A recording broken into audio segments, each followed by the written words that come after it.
For the last 12 years, the West and the Muslim world has been intertwined in a strange, twisted love-hate relationship with one underlying theme: terrorism.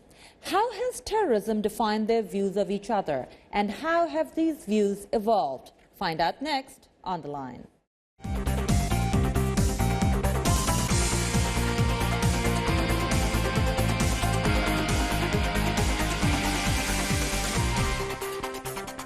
This is On the Line, and I'm Aisha Tanseem.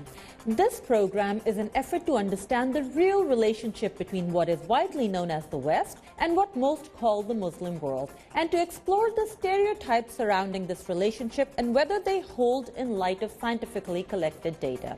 And to help us with this exploration, we have Dr. Richard Wike, Associate Director of the Global Attitudes Project at the Pew Research Center.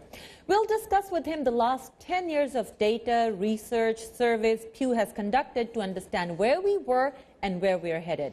Dr. Wike, welcome to On the Line. Thanks for having me on the show. Let me first ask you, how do you describe the West? Is Eastern Europe part of the West? Is Russia part of the West?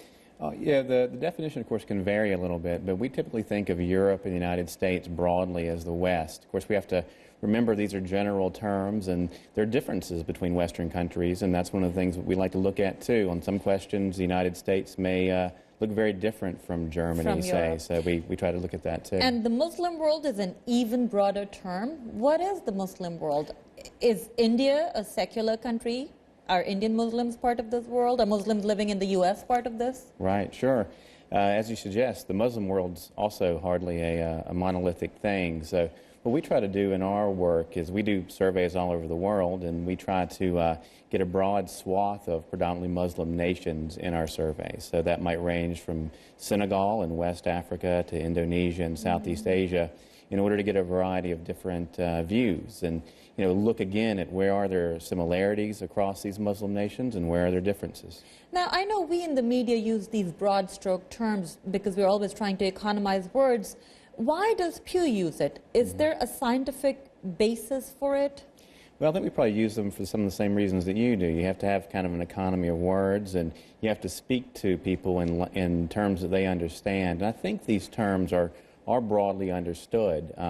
But at the same time, we just have to be mindful of the fact that, as we said, there are differences in the West among countries, and there are differences in the Muslim world between nations. So we've got to strike a right balance between making generalizations where they're appropriate, but also recognizing the complexity and all the differences within these two different categories. And how do you see, from your data, the two worlds looking at each other? Do Muslims see America, Europe, and the West as a monolith, and vice versa? Do Americans and Europeans look at the Muslim world and think they're all the same? Right. We haven't done as much in terms of how Americans or Westerners view the Muslim world as monolithic or not, but we do see some similarities in terms of how people in Muslim nations view the United States or Americans and how they view Europeans.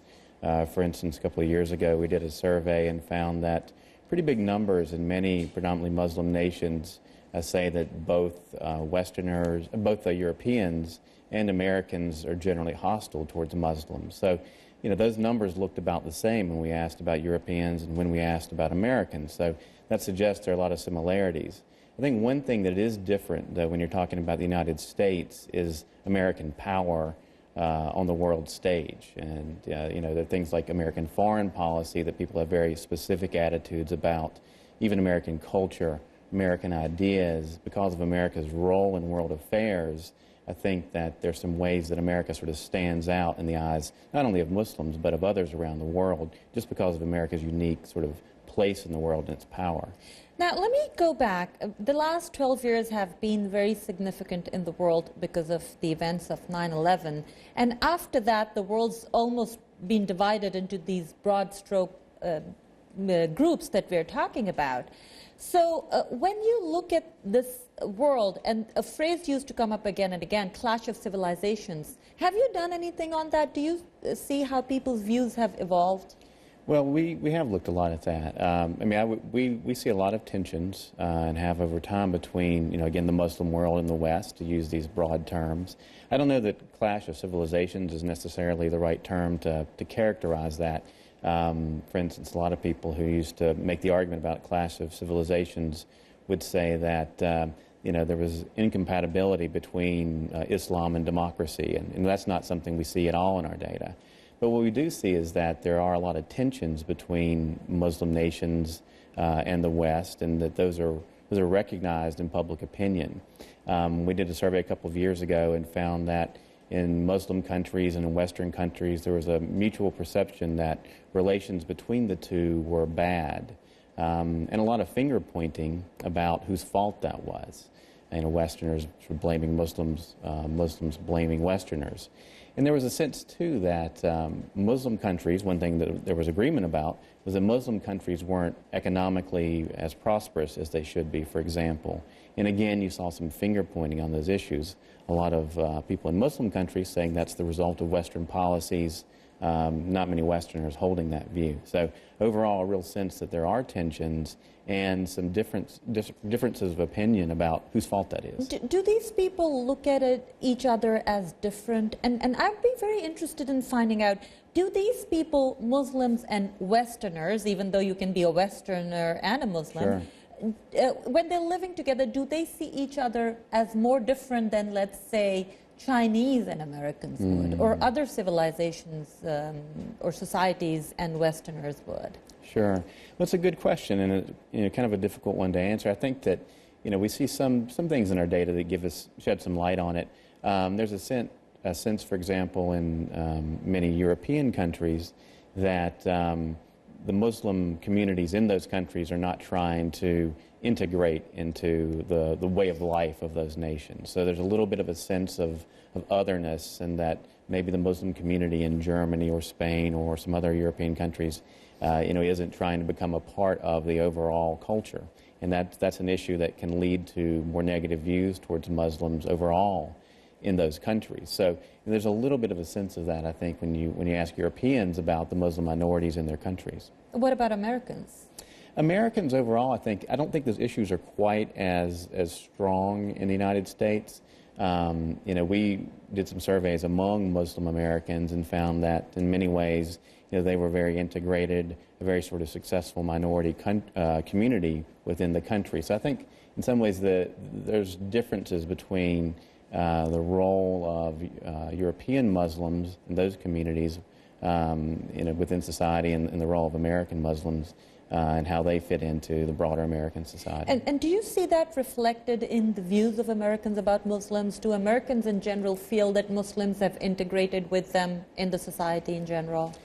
Overall, I think there are more positive views about Muslims in the United States than in some European countries. But here I think it's important to address what we were talking about earlier, which is that there are real differences within Western nations. So in our polling, for example, we've seen somewhat more negative views towards Muslims in Germany, in Spain, than we have in the United States or Britain or France. So there are some differences within Western nations in terms of overall views towards Muslims. One thing that tends to drive views about Muslims, though, I think across most of the Western countries that we surveyed, is this idea of a threat perception. The more concerned people in Western countries are about Islamic extremism, the more sort of culturally threatened they feel about the Muslim community within their own countries. And these sort of cultural threats, these security threats, these types of things tend to drive negative views towards Muslims overall. And you see that across the Western countries where we survey. Although, like I said, sort of the overall levels of negative views towards Muslims vary a lot between those different countries. Now, I've written down a couple of stereotypes that I think are widely popular amongst the general population. I want to ask you how many of these stereotypes the data supports and how many of them the data dispels. One view is that between Westerners and Muslims, the biggest thing that defines each other is either terrorism, when Westerners are looking at Muslims, extremism or terrorism, or when Muslims are looking at the West, the war on terror. The current administration doesn't like to use this term, but it kind of stuck. Right. So Do they really look at each other through that prism, or is it just one of those things? There's a wider landscape that they're looking at. Yeah, you know, when we asked this question a few years ago, we sort of tested a number of different stereotypes of how the two different sides view one another. And violent was something that rated pretty highly on both sides. So many Muslims tended to say that they thought of Westerners as violent. Many Westerners tended to say that they thought of Muslims as violent. And I think it reflects exactly, you know, some of the things that you're talking about there. You know, just as an aside on the, you know, the war on terror, which, as you say, is not a term sort of used anymore, but you know, we continue to see very negative views about American anti-terrorism efforts in many Muslim nations that we surveyed. And you know, that's one thing that really hasn't changed from, say, the Bush years to the Obama years. In much of the world, we've seen big changes, but when it comes to views about the American anti-terrorism efforts, not much change in Muslim countries over time. So I do think it's a big part of how both sides perceive one another. Now, I want to continue talking about these stereotypes and whether they hold, but we need to take a short break here. We'll be right back. Voice of America. 1,500 hours of news and information. Educational and cultural programming to more than 134 million people worldwide each week. Listen to us on radio. Watch us on television. Follow us on Facebook or Twitter. And through your mobile device. VOA. We're dynamic and consistent in bringing you the most reliable information in 43 languages. Tune in. Tune in.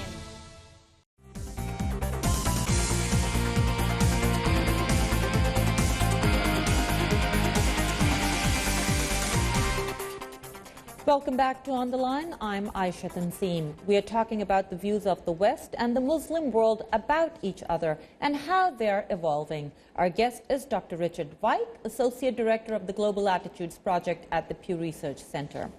Dr. Wike, another stereotype about Muslims. The more religious they are, the more in favor of extremism they might be. Is that true?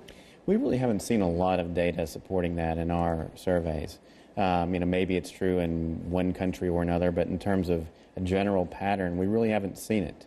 In fact, there aren't as many demographic differences as you might think on these questions about support for extremism in terms of age, you know, male, female, urban, rural, all these kind of things that you look at in a survey.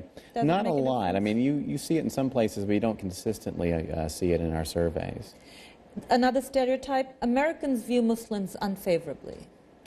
Not necessarily true. You know, we've seen, you know, on balance, more positive than negative views about Muslims in the United States. And as I said, the U.S. is actually more positive towards Muslims than, say, some European countries like Spain or Germany. So, you know, we haven't seen necessarily consistently negative views about Muslims in the U.S. Muslims want Sharia law wherever they are and wherever they come into power. Is that true? What we see in our surveys is that Muslims in most of the countries we survey do want a large role for Islam in political life. We ask a question about how much influence the Quran should have over the laws of a country. And it varies a lot depending on what country you're talking about. You know, in Turkey, for example, with you know, a long sort of secular tradition, you don't see a lot of support for the Quran having a large influence over the country's laws.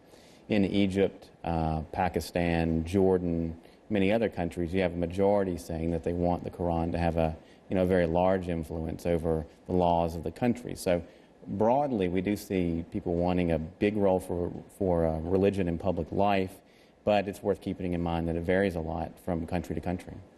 Now, have you compared the views of Muslims who are living in largely Muslim-dominated areas, whereas Muslims who are living, for example, in Europe and in America, and how do they compare?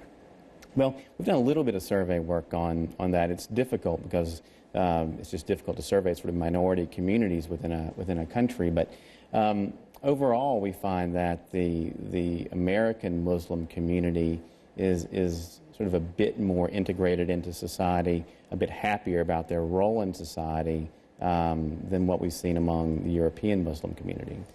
Now, you have a recent survey that says that Muslims are more concerned about rise in extremism and terrorism. Can you tell me how it has evolved since 9/11? I know Pew has done multiple surveys on that. Yeah. Well, we've seen a lot of concerns over time about extremism, both in Western countries and in predominantly Muslim countries. You know, majorities most of the time saying this is something that they're concerned about. And in many cases, we've seen concerns actually rise over time.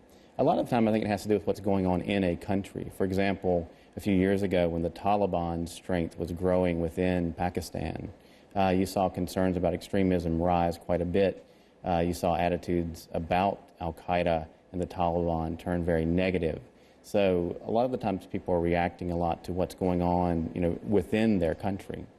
Now, how much of a role do you think religion plays in all this? I was reading, and I'm only asking you this because I was reading one of your surveys where you're saying suicide bombing, the Palestinian territories think it's sometimes justified, suicide bombings against civilians, whereas people in countries that have seen terrorism themselves are overwhelmingly opposed to it. Right. So do you feel that these views are more context-driven than religion-driven? Well, I think there's some truth to that. I think that what you often see in terms of views, specifically about suicide bombing, is that once people experience it within their own country, support for it tends to drop quite a bit. And we've seen this in a lot of places. You may remember there were some bombings in Amman, Jordan, a few years ago at some hotels there. After that, we saw support for suicide bombing drop steeply the next year. There have obviously been a lot of suicide attacks over time in Pakistan, and we've seen support for suicide bombing drop from around 40% of Muslims saying it can often or sometimes be justified to, I think, 3% in our most recent survey. So that's a big, big change in a relatively short span of time. If you look at Nigeria today, which is now experiencing a fair amount of violence from extremist groups there, we see the same pattern. Support for suicide bombing is way down from just a couple of years ago. So, you know, I think that it is a pretty common pattern, and it's people's experience with it, it becoming a reality rather than sort of an abstract thing. That tends to make people react against it. Support for it tends to drop way, way off. Now, something else that I read that was very interesting was that even in nations or countries that view the U.S. negatively, they still believe that U.S. upholds human rights. Is that true for predominantly Muslim countries as well? It often is true in predominantly Muslim countries, and this is something we see around a lot of the world, is that even in places where the U.S. is pretty unpopular, it gets high marks in terms of how it respects the personal freedoms of its people. You know, this is an important element of what people refer to a lot of the time as American soft power. The appeal of American ideas, American culture, American society, you know, American respect for individual liberty, essentially, is a big part of that soft power. So even in places like, say, Pakistan, where most of the things we ask about the United States, we get very, very negative reactions, most Pakistanis nonetheless think that we respect the personal freedoms of our citizens. So you know, it is something that is a strong suit, sort of America's image, even in a lot of places where the U.S. doesn't have a lot of strong suits. Now, this administration, President Obama, tried to improve America's image in the Muslim world. Do you think they've been successful? Has anti-Americanism gone up or down?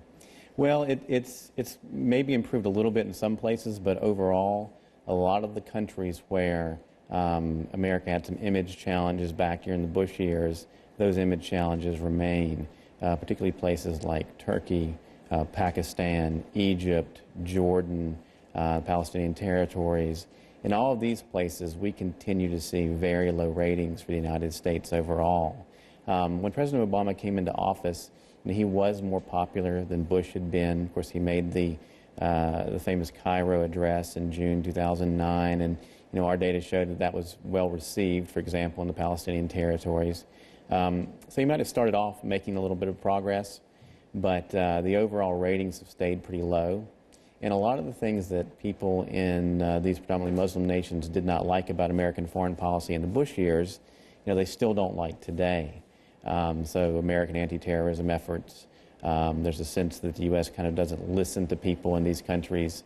And of course, Obama has stepped up drone strikes, which are very unpopular. So there's still a lot of image problems for the U.S. in those countries. Now, I'm very interested in this term anti-Americanism because a lot of these Muslim countries, when we travel and talk to people, they may have anti-American feelings, but they all want to come to America or send their children to America to work or to study.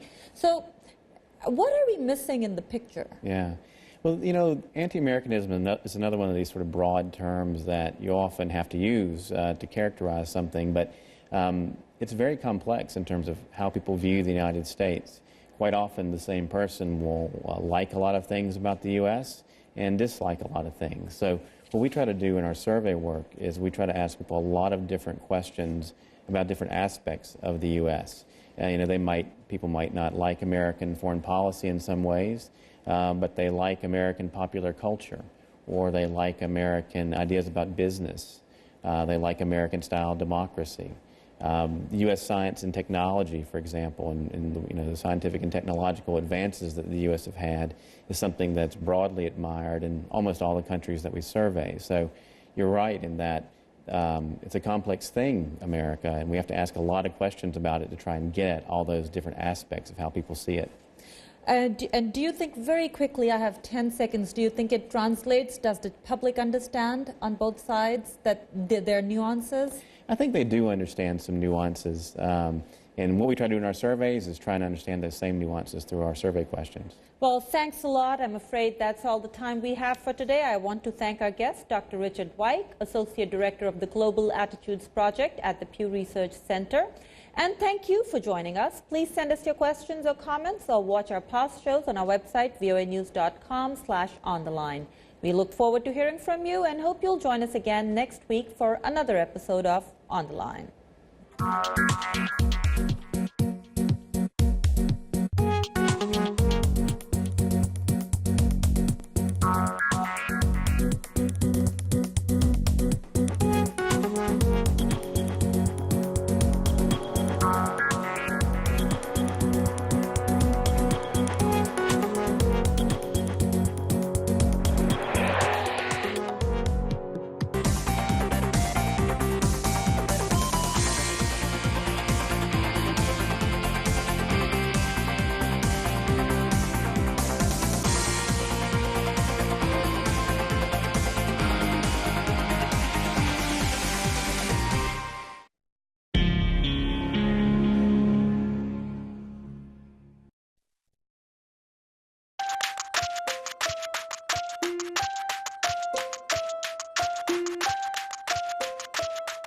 A museum of locks. It might not make the list of typical Manhattan tourist spots, but then these aren't your typical locks. The collection is essentially a history of the evolution of American bank vault technology. That's the current curator of the lock collection, John Errol. The locks were all made, generally speaking, with some exceptions, by various American manufacturers of locks dating back as far as 1813, and that includes key locks, combination locks, which came in the 1840s and 50s and 60s, and then time locks, which came in the 1850s, 60s, and 70s. The mechanisms are different for each of them, but what they have in common is that all of these locks were predominantly used in safes and bank vaults. The locks were donated to the General Society of Mechanics and Tradesmen of the City of New York by the bank vault maker who collected them. The Mossman collection was put together by John Mossman over a period of probably 20 years, starting around 1890. He was an expert in safe and vault technology. He was a member of the General Society at the time, and he gave this collection to them in the original cases. You can see that a great deal of effort was taken to make them well and to make them beautiful, a kind of an effort that isn't made anymore. Functionality became the goal after the First World War.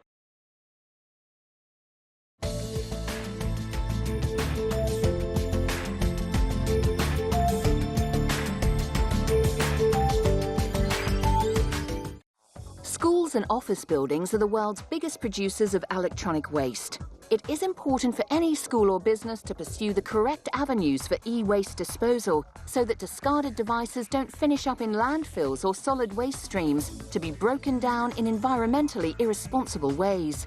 When discarding e-waste, check if the manufacturer has a take-back program, and if not, you should then find your closest legitimate e-waste recycler to safely dispose of your device.